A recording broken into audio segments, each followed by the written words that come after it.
চন্দনবাবু, পেশেন্টের লাস্ট স্টেজে আপনি যেভাবে আপনার রক্ত দিয়ে এই মুমূর্ষু রোগীটাকে আপনি বাঁচালেন, তার জন্য আপনাকে অশেষ ধন্যবাদ। আচ্ছা ডাক্তারবাবু, হ্যাঁ, শুধু তোমার মুখের দিকে তাকিয়ে করে আমি রক্তটা দিলি, নাহলে আমার মতো কিপটা লোকের কাছ থেকে রক্ত পাঠানো না এত সোজা নয়। তবুও আপনাকে ধন্যবাদ।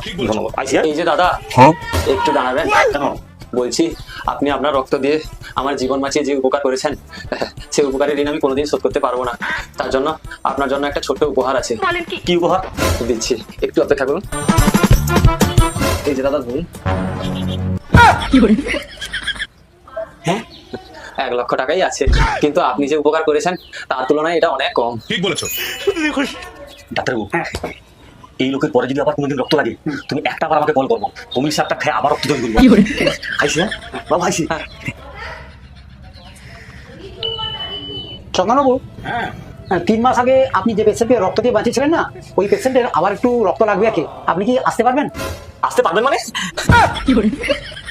আরে কালকে ছুটি দেবে, দেখো তাড়াতাড়ি করো, শরীর অসুস্থ, আরে লাখ টাকার ব্যাপার আছে।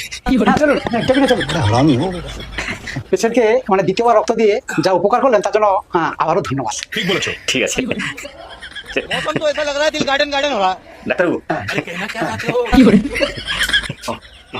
দাদা, বলছি দ্বিতীয়বারের মতন আপনি রক্ত দিয়ে আমার জীবনটা আবার বাঁচিয়েছেন, ঠিক বলেছো। তার জন্য আপনাকে ধন্যবাদ দিয়ে ছোট করবো না। আপনি এটা রাখুন। 10 টাকা? ডাক্তারবাবু, আগের বারে রক্ত দিয়ে আমি 1,00,000 টাকা দিয়েছি, এবারে 10 টাকা কি ব্যাপার বলো দেখি? আমার চেম্বারে বিল তো হয়েছে 1000 টাকা, আমাকে তো মাত্র 100 টাকা দিয়েছে। এরকম কিপটামি করে কেন?